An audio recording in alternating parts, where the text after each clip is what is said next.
If you guys are bored and you need some new games, then I highly recommend g2a.com. The link is in the description below. Sup guys, welcome back to Forza Motorsport 6 for part 2 of the Alpinestars DLC pack review. Now the first car we're going to be driving today is this, the little 1974 Toyota Corolla SR5. But before we do that, I just want to clear something up guys. If you watched my cruise and chill video yesterday with the Subaru BRZ and the Crew Wild Run, I actually mentioned that we're going to be getting the Porsche pack today. I misread the title, it's actually March 1st, not February 1st, so big apologies on my front guys. But apart from that, we're here at Watkins Glen just to test out the little Toyota. The other cars we're going to be driving are the 1992 Alfa Romeo Milano Quadrifoglio Verde, I don't know if I pronounced that right, and the 2015 Ford Daytona prototype. Now I'm not expecting much in terms of acceleration and top speed from this car because it only has a whopping 88 horsepower and 91 pound-feet of torque. That is madness, man. But anyway, I love the little livery that I found on the design front. Hats off to the designer, and the Pac-Man license plate, that is awesome. So we're going to do the first test, which is the noise test right now.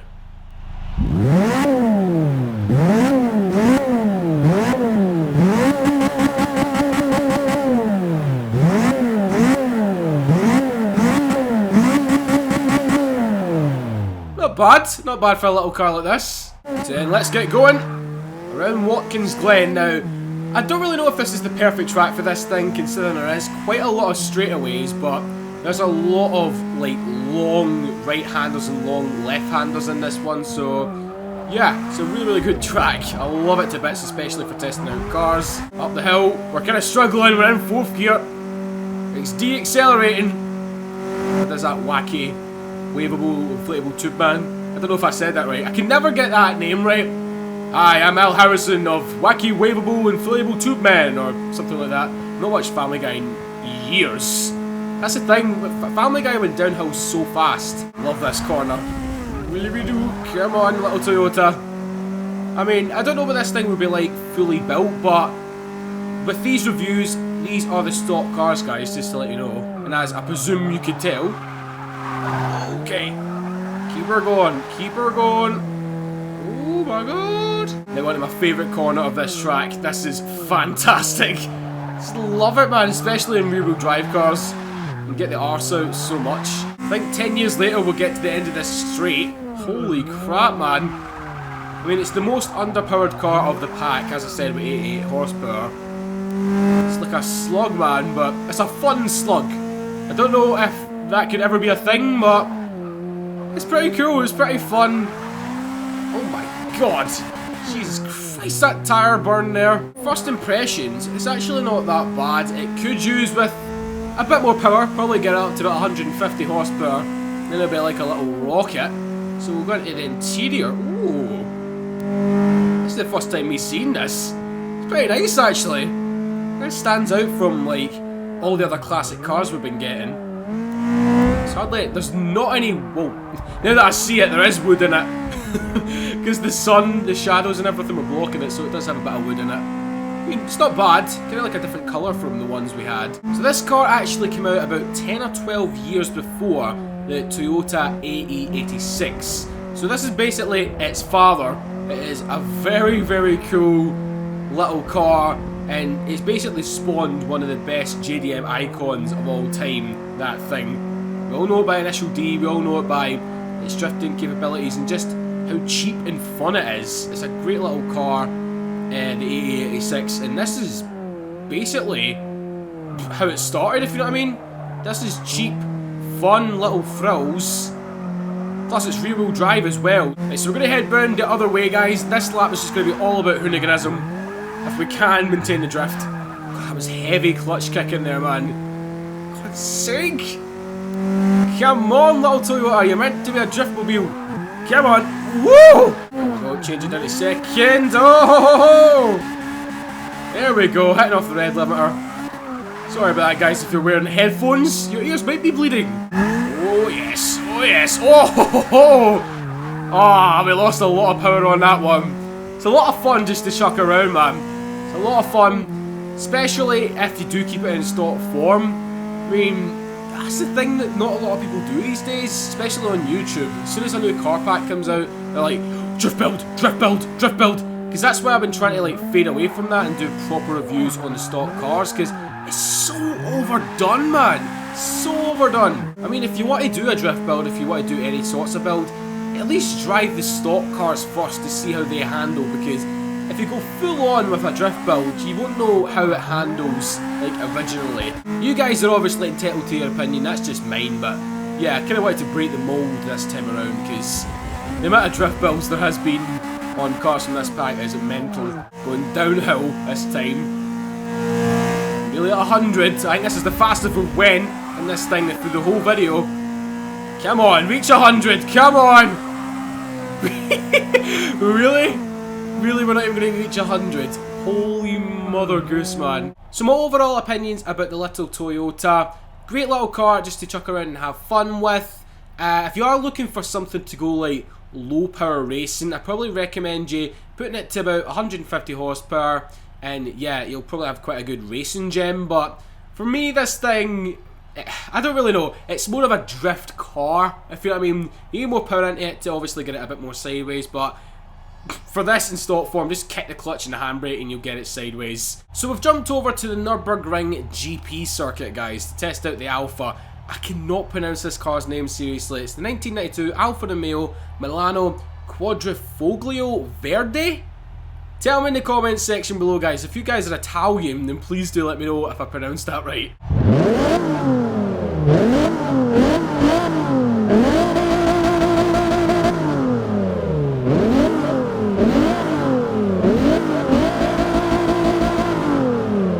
God, I love that sound of that V6, man. Sounds so creamy. So let's get going in the Alfa. I am very interested in this car because it really reminds me of the car that Jeremy drove in the Alfa Romeo Challenge on Top Gear. I think it is sort of similar, maybe like an older model of that car. I believe it was either I think it's the Alfa 75 which Jeremy drove. So yeah, this might be the older version of that. Certainly looks like it, but as you've seen right there, it can get sideways pretty easily. Holy shit! Oh yes! I like it straight away. I like it straight away, man. Here we go. This is stock. Are you serious? Oh, mamma mia! Voice went Mickey Mouse there. Holy shit! This is great. I cannot believe how good that is out of the factory for drifting, man. That's only got 185 horsepower that can do that shit. Right, into the S section. Oh my god. Tapping the brakes slightly there so I don't spin. I'm lost for words right now, seriously. This is not a fake reaction or anything, this is just general.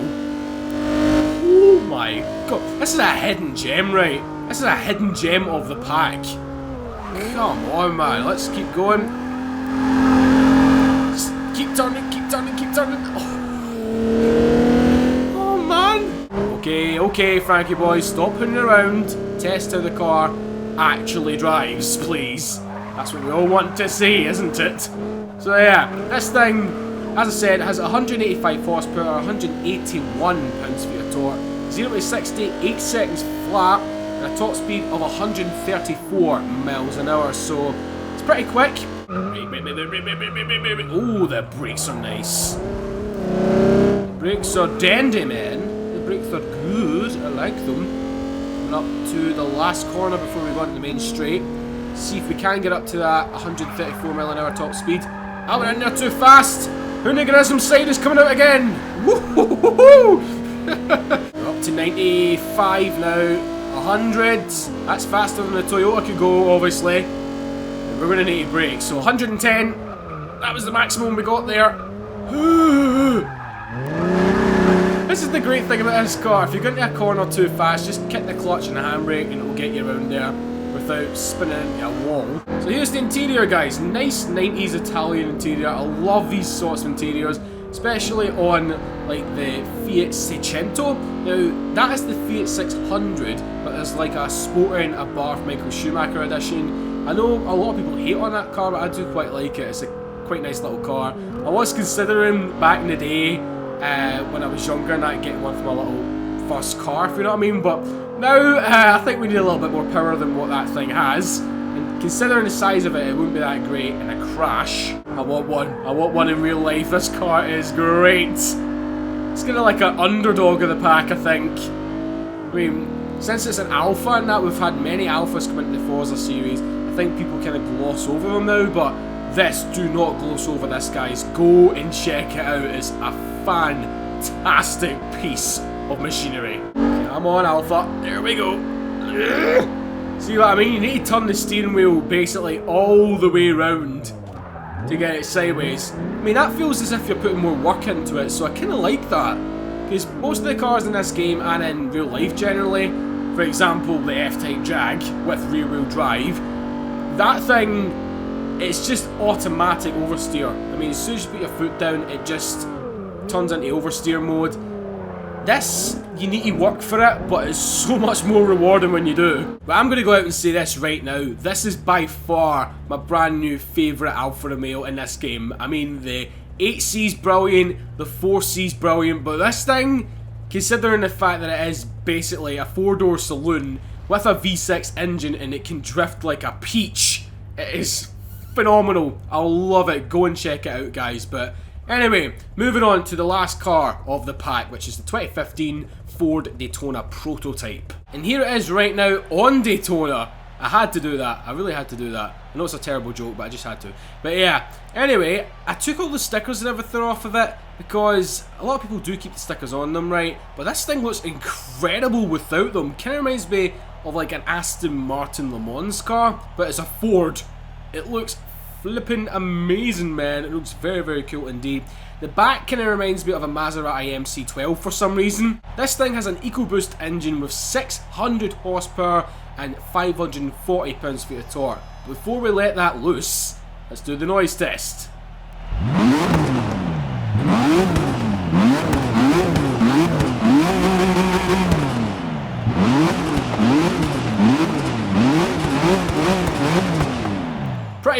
Pretty wild indeed. So let's put the hammer down and get, what the fuck? Yeah, just remember this is a race car. It does that sometimes. Oh my god! Jesus Christ, getting sideways there because of that gradient. So just like the last part of the DLC review, guys, I wanted to save one of the fastest cars in the pack for last. And this is certainly one of them. Definitely. Let's see how it handles through the corners. I presume very, very well, because this is the Daytona prototype. It's made for Daytona. Now, you may notice we're actually driving at night. I wanted to change things up a little bit. I've not done a night driving video in Forza for a very, very long time. Same with the rain, actually. So, yeah, Virginia International Raceway is coming in with the Porsche expansion pack, guys. And that is going to have rain and night. Obviously, it's two different modes, which kind of sucks. I really wish that in Forza 7 they can actually combine the two, which they probably will. Fingers crossed. God. Let's get going onto the bowl. See how she fares. And this thing, it's got a top speed of 186 miles an hour and get to 60 in 4.9 seconds. So, it's no slouch by any means. Oh my god. It's kind of fishy there. It's pretty damn fishy. Please tell me this is the one without the turn, because if it is the one with the turn, I'm going to have to brake. Big time! Yes, I am. Oh, this is good. Flipping amazing brakes, man. Jesus! I would probably compare that to the Zonda R's brakes, because the Zonda R's brakes is like digging claws into the road, man. Engage the power! The power! Hello people, how are you doing? Are you enjoying this spectacle of me going nearly 180 across this freaking line, man? There we go, 180 right there, and then the brakes kick in, yo. Oh, God, it looks like the Simpsons have had their way in here. Jesus! All the yellow and everything. But this interior is pretty bonkers. I like it. Definitely stands out. Kind of reminds me of the Super Sultan RS from GTA a little bit, with all the racing buttons and everything. Let's get going, come on. Power! The way this thing, like, gains speed is mental. Because I've driven the 2017 Ford GT in this game, with the EcoBoost engine and that, it does feel quite similar. Just the acceleration and the noise as well in that matter. going. Oh, ho, ho, ho. This is just glued to the ground. It is glued to the ground. When you come up here though, it is a wee bit squirmy. But on the flat ground, it is amazing. So close we can get to the wall. Maybe a stupid idea because I don't want to die today. Thank you. Rapid. Look at this, man. Jesus. Maybe not look at that. Look over here, you idiot. Look at the road. So if you know me, guys, if you've been on the channel long enough, I tend to do that. Just look at the surroundings. Just horizon mode kicks in. Yeah, you're on a racetrack. Highly dangerous place. Oh, that's a brilliant looking light over there. Oh, that's a brilliant looking car. Crash. Before we end off, we've got to get this thing a little bit sideways, because it wouldn't be an EK review without a little bit of drifting. Holy crap! Jesus Christ! Thank you, Mr. Curb. That was so uncalled for, but we'll try it again down here. I mean, I'm not expecting much considering the fatness of these tyres. Let's see, down at the second there. Okay, oh my god. I was turning as much as possible to counter steer that there, but it was just keeping on turning in. What the hell? It's a race car. It's a race car, Frank. It's not a drift car. Get that in your head. So that's going to do it for the Ford, guys. This is quite an impressive race car. It truly is. A lot of downforce thanks to that rear wing. And the tyres as well. It gives you a lot of grip. It's a fantastic looking car as well, especially from the front without all the stickers and everything. Let me know your thoughts and opinions on it in the comment section below. So that rounds it up for the second DLC for January in Forza Motorsport 6, the Alpinestars DLC pack. Now, to give you my final verdicts on it, my favourite cars from the pack. Now, that Ford that we just drove was very, very good for racing, as I just said, but it's not one of my favourites. It doesn't have a lot of, it doesn't really speak to me as much compared to other cars, although it's just it's a fantastic car, right? But my top three, I'd probably have to say in third place would be the Sunbeam Tiger. That was a great car, nice classic convertible car. The noise was fantastic, it just growls and growls and growls. Second place is the Alfa that we just drove as well in this episode. Fantastic, love it. Great for like racing as well, probably for touring car racing as well. And it's just an oversteering monster, I love it. But as you can probably tell right here, I know a lot of people are going to hate this, but for Breaking Bad and just for sheer fun and for having it in the game and everything like that, my winner has to go to the Pontiac Aztek. I'm sorry guys, but it's just me. I know you have your own opinion, but this thing, when I seen it in the trailer, I was like, oh my god, Walter White. Seriously, I mean, the Alpha handles a lot better than this, sounds a lot better than this, but I'm a petrol head. I judge on character and fun. I don't judge on handling and that. As much as that is a big factor in the petrol head world and everything, but characters means so much more to me than handling, and we've got to give it to the Pontiac. So yeah guys, great little DLC, I love it. Cannot wait for the Porsche expansion. Yet again, I apologise, I thought I was coming out today, but it's actually coming out March 1st, so got another month to wait. The time will drag by. I hope you guys have enjoyed the video. Let me know in the comment section below what are your top 3 cars from this DLC pack. And also while you're down there, a like would be much appreciated. And share it around as well. Share the channel around as well. You guys would be fantastic if you did that. Thanks for all the support recently. You are all amazing. Thank you so much. But from me and all the cars in this pack, peace.